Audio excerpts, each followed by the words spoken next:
Tai labai dažnai mokiniai manęs klausia, Edgarai, nuo ko pradėti mokyti anglų kalbą. Reiškia, jeigu nori pradėti iš naujo, arba galbūt nori atšviežinti anglų kalbos žinias, ką mokintis, nuo ko pradėti? Ar mokintis man ten žodžių galbūt 10 dieną, ar ne? Galbūt mokintis kažką tai paprastesnio, tiesiog nuo ko pradėti. Tai aš sakyčiau, kad pradėti reikėtų nuo tam tikrų keletos struktūrų, ar ne, su kuriuom pirmiausia reikėtų susitvarkyti, kurios sudaro labai didžiulę anglų kalbos dalį, ten grubiai apie 90, gal kokius 7-28% kasdienės anglų kalbos, su jomis susitvarkom, tada galim pradėti kitus dalykus mokintis, ar ne? Tai dabar noriu tiesiog duoti šiandieną jums tą tokį kelią, nuo ko pradėti, ką reikėtų išmokti, ką reikėtų suprasti, kad žinotumėt ir tada galėsite jau mokintis toliau, bet iš tikrųjų manau, kad netgi tai, jeigu išmoksit visą tai, apie ką šiandien pakalbėsim, tai jau bus didžiulė anglų kalbos jūsų dalis ir susikalbėsit didžioji dalis situacijų, kurios jums išlys, ar ne?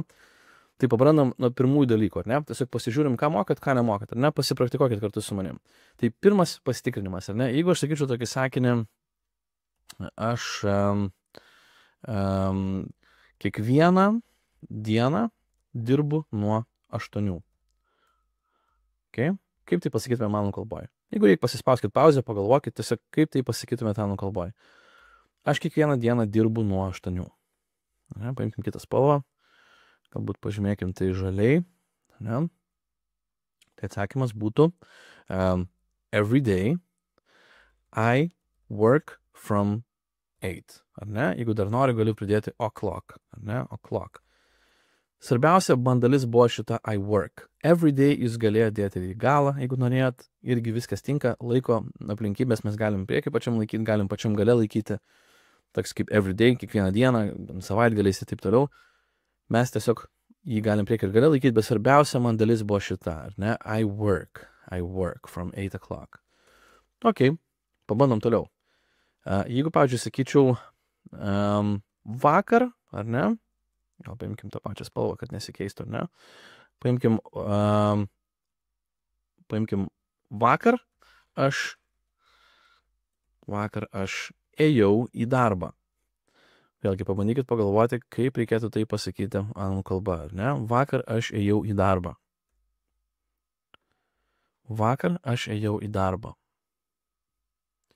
Tai būtų yesterday I went to work. Tai man svarbiausia dalis šitame sakinyje buvo I went. Ar ne? Aš gal truputėlį padidinsiu, kad iš arčiau viską matytumėm. Yesterday I went to work. Neužilgo paaiškinsiu, kodėl būtent tokius sakinius praktikuojam, ar ne, kodėl būtent šitos sakinius tikrinamės. O jeigu, pavyzdžiui, paklausčiau jūsų, kaip reikėtų pasakyti, aš esu buvęs arba buvusi, nesvarbu visiškai, Italijoje. Na, tai yra standartiniai sakiniai, kuriuos aš dažnai užduodu mokiniams. Galvoju, reikia pasidalinti tais sakiniais ir YouTube platformoje, kad suprastumėte, apie ką kalba eina. Aš esu buvęs Italijoje, arba esu buvusi, nesvarbu. Jūs sakote, I have been to Italy. Mes turim present perfect laiką, ne? Ok, dar porą. Jeigu, pavyzdžiui, norėčiau pasakyti, aš rytoj tau padėsiu. Kaip tai skambėtų? Aš rytoj tau padėsiu. Tai mes turime I will help you tomorrow, ar ne? Turime will, kuris nurodo ateitį. Tai reiškia, čia man labai buvo I have been išgirsti, ar ne? Čia man svarbu yra išgirsti I will help you tomorrow. Ir pabandom dar pasižiūrėti, kaip pasakytumėte, neskambink man, aš dirbu. Kaip įdėmėsi, kad čia turėjome dirbu. O kas bus čia? Kaip mes čia pasakysime? Neskambink man, aš dirbu. Neskambink man, aš dirbu. Mes sakytumėm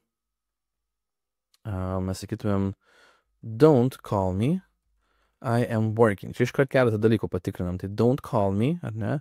Turime liepiamoją nuosaką ir I am working. Visa šita dalis yra kantinės laikas. Tai mes ką tik pasitikrinam 5 dažniausius laikus anglų kalboje. Galima būtų pridėti 6, jeigu labai norim pasitikrinti, kaip pasakytumėt, pavyzdžiui, kaip pasakytumėt, aš dirbau, kai tai nutiko. Ar ne? Aš dirbau, kai tai nutiko praeityje. Tai mes tada sakytumėme I was working when it happened. ar ne, mes turime was working, testinį laiką turim praeityje, ir tai nutiko, it happened. Irgi turim tiesiog paprastą past simple. Tai va čia yra dažniausi 5 laikai anglų kalboje, ne? Toj dar pažiūrėsim keletą kitų struktūrų, tai dabar po to išvardinsiu tos laikus, kad galėtumėt žinoti, ką mokintis. Tai dabar dar keletą sakinių, kad pabandyti ne tik laikus, bet išbandyti ir kitas struktūras. Tai pradėsim pirmiausia nuo tokio sakinio, kaip iškart pagalvokit keletą. Pavyzdžiui, rytoj aš turiu eiti į darbą. Ne? Pavyzdžiui, tau reikėtų ateiti į darbą. Pavyzdžiui, kaip pasakyti, tu gali ateiti, tiesiog, tu gali ateiti. Arba kaip pasakytumėt, aš ateičiau į darbą. Pabandom visus po vieną, ar ne? Rytoj aš turiu eiti į darbą. Tomorrow I have to go to work, ar ne? Tada tau reikėtų, mes sakytumėm, you should come to work. Arba you should go. Čia irgi galima ir to go, to come gali būti, bet čia irgi gali būti come arba go to work. Tu gali ateiti į darbą. Tai čia jau turėsim tikrai tik come, ar ne? You can come, ten į darbą, tarkim, to work, ar ne? Aš ateičiau, mes sakome, turime I would come to work. Tai čia labai buvo svarbu pasakyti I have to dalį, svarbu buvo pasakyti should dalį, ar ne? Ir svarbu buvo pasakyti can dalį. Čia mes turėjome would, tai yra vadinami nelaikai, čia yra modaliniai veiksmažodžiai, kurie keičia po jų einančių veiksmažodžių prasme. Irgi labai svarbi tema. Ir dar 2 dalykus norėčiau patikrinti. Tai kaip pasakytumėt, jei turėsiu laiko, paskambinsiu. Ir jei turėčiau daug pinigų, daug keliaučiau. Kaip tai skambėtų anglų kalboje? Šitie 2 sakiniai. Irgi labai svarbus, ar ne? Tai vadinami kondiciniai sakiniai, arba kitaip tariant, sąlyginiai sakiniai, sąlygos sakiniai. Tai mes turime if I have time, I will call. O čia mes turime if I had a lot of money, I would travel a lot. Ne? Kas čia nutiko, ar ne? Mes turime truputėlį kitokias struktūras negu lietuvių kalboje, tai kitaip dėliojam. Dabar pasižiūrim visą tai, ką jums reikia mokėti, kad galėtumėt susikalbėti drąsiai, beveik, kaip sakau, didžioji daly situacijų ir jūsų mokslus anglų kalbos, būtent nuo to reikėtų pradėti, nereikėtų kažkur kitur kibti, ar ne? Tai čia mes ką panaudojam rutinišką laiką anglų kalboje, tai yra present simple, nes anglų kalboje mes turime keletą present, yra dabartis ar ne keletą laikų. Tai mes turime present simple ir present continuous. Tai va čia I am working, present continuous. Tai yra atskirti, kada veiksmas dabartyje vyksta šiuo momentu, o kada jis dabartyje vyksta rutiniškai. Nes mato, čia yra skirtingi dirbu. Aš čia kiekvieną dieną dirbu, bet čia aš dirbu šiuo momentu. Ar ne? Tai yra, mes lietuvių kalboje neskiriam tų dalykų. Anglų kalboje šitas dalykus mes turime atskirti, jeigu kažkas vyksta šiuo momentu, arba vyksta tiesiog testinai. Ir čia mes dar don't call me turėjome liepiamoji nuosaka, ar ne? Nuosaka, tai 2 dalykai iš to vietoj buvo svarbus išmokti. Čia paprastoji praeitis, past simple, kadangi turim tikslų laiką kada, yesterday, aš galiu sakyti su past simple laiku, antroji forma, ar ne? Irgi labai labai svarbu. Čia mes turime present perfect laiką, kurį, kaip sakau, labiau yra svarbu suprasti, negu kad būtinai mokėti, nes jis iš jų pakankamai sudėtingas yra, mumis maišosi, matot, mes sakom, aš esu buvęs, angliškai mes sakome, aš turiu buvęs Italijoje. Ir matot, lietuviškai aš galėčiau sakyti, aš buvau Italijoje tiesiog ir nesukti galvos. Anglų kalboje aš galiu sakyti, aš buvau arba aš ėjau, tik jeigu turiu tikslų laiką kada. Jeigu aš nenurodau kaip šitam sakiniai, o tik patį faktą, kad buvau Italijai, man reikia present perfect laiko. Dėl to jis yra vienas iš tų laikų, kurias irgi reikia suprasti ir mokėti, bent jau suprasti, kai jums sako. Čia yra future simple, arba kitaip tariant tiesiog will, tai yra paprastoji ateitis, mes po will naudojam bendratinę formą, dedam kitą veiksmažodį, visiems asmenim turim ateitį, šitą labai labai svarbu išmokti. Ir čia, kaip sakiau, tas 6 laikas, kuris yra pakankamai reikalingas irgi, tai yra past continuous. Kaip turėjom present continuous, ar ne, kad tęsiasi dabartyje, tai gali ir praeity veiksmas būti testinis ir, pavyzdžiui, kaip čia, aš dirbau testinai ir tai paėmė ir nutiko ir šalia įvyko past simple laikas prisidėjo, tai nutiko.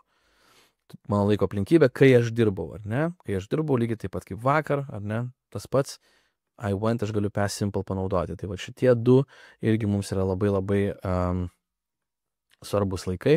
Tiksliau, vienas jau mes pažymėjom ten past simple, bet past continuous irgi yra, įsakyčiau, iš visų laikų šitų reikėtų paskutinį išmokti, ar ne, pirmiausia šitos 5 ir liepiamoji nuosaka, bet irgi reikia išmokti past continuous irgi. Dabar modaliniai veiksmažodžiai. Tai modalinio veiksmažodžio grožis visas yra tas, dar truputėlį žemiau parašykim, ar ne, kad, pavyzdžiui, aš paimu sakinį, paimkim tą, kur dažniausiai naudoju anglų kalboje pavyzdžiuose, tai yra I play tennis.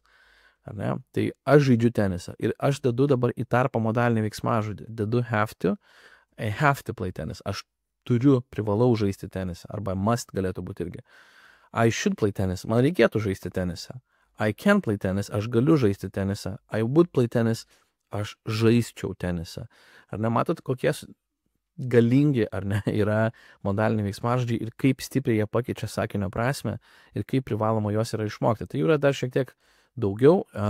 Keletas dar yra papildomų, tai kaip sakau, dar yra must, yra may, yra might. Bet šitie pagrindiniai have to, should, can, would. Will irgi yra modalinis veiksmažodis, bet jisai yra future simple laiko dalis, dėl to aš jo neišskiriu kaip modalinio veiksmažodžio. Jį išmoksit išmokę future simple laiką. Ir lygiai taip pat labai svarbi dalis yra kondiciniai sakiniai. Kai sakom, kad jeigu bus taip, bus šitaip. Jeigu būtų šitaip, būtų taip. Dabar paprastas nulinis kondicinis, pavyzdžiui, tarkim, kuris taisyklė galioja visada, tarkim, sakau, kai galiu, padedu. Tai jis nesiskiria anglų kalboje, ar ne? Kai galiu, padedu ir bus tiesiog abu simple laikai anglų kalboje irgi. When I can, I help, ar ne? Tik tai čia gal pažymėsim vėlgi mūsų spalva, kurią žymėjom lietuviškus sakinius, ar ne, kai galiu padedu, when I can, I help. Bet čia, matot, yra truputėlį skirtumas. Sakau, jei turėsiu laiko ateityje, paskambinsiu ateityje, bet anglų kalboje mano ateitis yra tik tai pasiekmėje, nesąlygoje. Čia turiu tik tai will. Čia aš sakau esamojo laiku if I have time. Tai reiškia, lyg sakyčiau, jei turiu laiko paskambinsiu, bet turiu omenyje apie ateitį, kalbu apie ateitį. Jeigu ateityje turėsiu laiko paskambinsiu, bet anglų kalboje sakau, kad jei turiu laiko paskambinsiu. Lygiai čia vadinamas yra, čia yra vadinamas first conditional. Gal pažymėkime jį geriau apačioje, ar ne? First conditional. Čia mes turime second conditional. Tai yra antras kondicinis sakinys. Jei turėčiau, matot, turime tariamąją nuosaką. Kas būtų, jeigu būtų lietuvių kalboje? Tiek pasiekmėjai, tiek sąlygų turim tariamąją nuosaką. Bet anglų kalboje aš turiu tariamąją nuosaką tik tai pasiekmėjai. Čia aš turiu ką? Aš turiu praeitį. Aš sakau, turiu paprastą šitą past simple laiką, ar ne, kur turėjome. Mūsų past simple I went. Tai čia aš liktai sakyčiau, jei turėjau pinigų, daug keliaučiau. Visiškai jokios prasmės lietuvių kalboje, bet taip veikia antras kondicinis anglų kalboje ir mes turim šitą dalyką išmokti, turim suprasti, kaip sudėlioti, kartais gali būti pusė sakinio, jūsų gali paklausti, ar keliautum, bet turite atsakyti, jei turėčiau daug pinigų ir einat per praeitį, sakytum, jeigu turėjau daug pinigų. Sakau, vėlgi, nereikia ieškoti prasmės lietuviškai, tai tiesiog taip veikia anglų kalboje. If I had a lot of money. Ir čia tas vadinamas yra zero conditional, bet tai tiesiog yra du present simple laikai sudėti į vieną. Tiesiog tokie I work paprastai ir tiek. Ar ne, when I can, I help. Kai galiu, padedu. But first ir second, tai yra pirmas ir antras kondiciniai, jie truputėlį skiriasi jau nuo lietuvių kalbos ir jas yra sudėtingiau perprasti. Tai žinau, kad daug dalykų čia dabar susakiau jums, ar ne, bet svarbu yra suprasti, kad kai išmoksit vieną iš šitų dalykų, visi kiti irgi palengvės. Ar ne, tai mes turime present simple, past simple, present perfect, future simple, liepiamoji nuosaka ir present continuous ir galima past continuous. Tai reiškia, aš sakau, kad užtenka 6 laikų iš 12. Netgi teoriškai sakau, užtenka 5 laikų iš 12, nes tie 5 sudaro apie 97% visos šnekamosios kalbos. Tada mes turime modalinius, po kuriuo eina bendratinė forma, tai reiškia reikia išmokti, kad yra visi veiksmažodžiai, jų bendratinė ir pirmoji forma yra identiška, pavyzdžiui, to eat, ar ne, jo pirmoji forma yra eat, to play, jo pirmoji forma yra play, aš truputį gal padidinsiu, ar ne, bet to be, jo pirmoji forma yra am, are ir is, tai yra būti, aš esu, tu esi, jį yra ir taip toliau, ir to be able to, jo pirmoji forma yra kokia? Jo pirmoji forma yra can. Visiems asmenim. Tai po modaliniu mes naudojam tik bendratinę formą, tai reiškia to be ir to be able to. O visiems kitiems veiksmažodžiai, man atrodo, lygiai taip pat kaip bendratinė, tik tai, žinoma, be žodelio to. Tai vėlgi, laikai šitie keli, modaliniai veiksmažodžiai ir kondiciniai. Atrodo daug, bet sakau, išmokus kelis dalykus, kiti palengvės. Pavyzdžiui, čia mes turime tik tai ateities laiką, tai yra present simple ir future simple. Čia mes turime past simple ir tariamąją nuosaką would. Tai reiškia, išmoksit past simple ir vieną modalinį, jau yra lengviau second conditional padaryti. Viskas dedasi į vieną, ne? Kaip sakau, viskas akumuliuojasi. Tiesiog reikia paskirti tam laiko ir manau, kad tikrai galima su visais šitais dalykais susitvarkyti. Ir, kaip sakau, išmokite šituos dalykus ir tada visa kita pataps daug paprasčiau. Ar ne? Ir išmokti papildomus dalykus visada galėsit, bet kai perpasit šituos, suprasit, kad ne tiek daug papildomų dalykų ir bereikia, bet trūksta tik žodžių, frazių. Jeigu norit papildomų frazių, turiu nemokamą frazių audio ir PDF knygelę, rasite aprašymę, pirmam komentarą, paspauskit, parsisiųskit, mano dovana jums, už tai, kad tiesiog žiūrit mano kanalą, mokotės kartu su manimi. Tikiuosi, kad tai buvo naudinga. Aš sakau, dažnai žmonėms reikia plano, kaip pradėti, nuo ko pradėti mokytis, tai dabar jūs turit planą. Faktiškai bet kurį iš šitų dalykų įveskite į YouTube platformą ir parašykit edukus ir bus apie tai sukurtas video. Gal ne apie visus dalykus ateityje dar daugiau sukursiu, bet informacijos tikrai pakankamai yra. Visada galite kreiptis į mane, parašyti edgaras@edukus.lt, kad Edgarai nori papildomos pagalbos ir tikrai gali dirbti su manimi, jeigu norit. Bet kaip sakau, dabartiniais laikais galima tikrai susitvarkyti ir patiems su to dalyko. Svarbiausia tik yra noras ir laikas. Okay? Jeigu šitos du dalykus turit, išmokstat šitos struktūras ir pradedat kalbėti angliškai kuo puikiausiai. Arba tiesiog prisimenat, jeigu jau kalbat, prisimenat, kad atšviežinti savo anglų kalbos žinias. Tai kaip sakau, tikiuosi buvo naudinga ir įdomu. Susimatom tada ateities pamokose. Iki.